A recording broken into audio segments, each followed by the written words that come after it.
Technology, we know, can be a force for liberation, but it can also be a force for repression.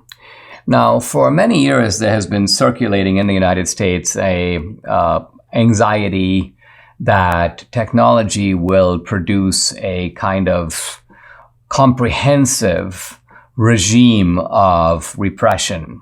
And one of the ways to achieve this comprehensive control over the American people will be to move away from the dollar to a digital currency.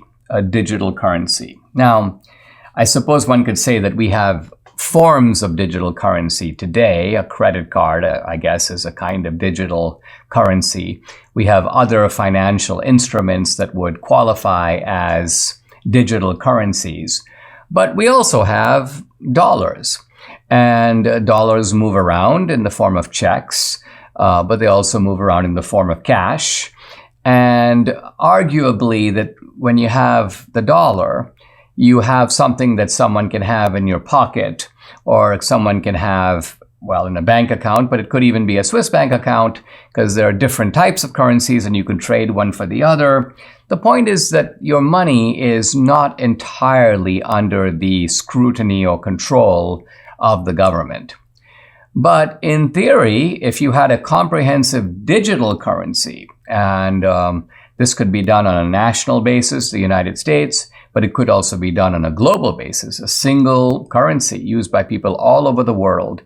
But it's a currency that exists only digitally. So when you're paid, you get a certain sort of number, perhaps, which designates that this is the amount of digital money that you have in whatever unit it's called to your name, and you can spend out of that account. But think about it, there would be government and maybe trans-government access to that digital currency. And it's not merely a violation of privacy in which the government would know how much is in your account or what you're spending it on, but of course it becomes also a tool to control you. Because if the government knows, that could be the first step to the government taking your digital money or making your acquisition or spending of that money conditional upon you doing certain things. You want access to your digital account, well, you have to take a vaccine, or you've got to do this, or you've got to do that. So it's not merely what they know about you, it is how much they get to control you. Now, all of this is a kind of backdrop to a new bill that has been drafted by House Majority Whip Tom Emmer, Republican of Minnesota, and it is to stop the Federal Reserve from assisting in any way in creating a digital currency. So when I saw that, I'm like, wait a minute, is the Federal Reserve actually doing that?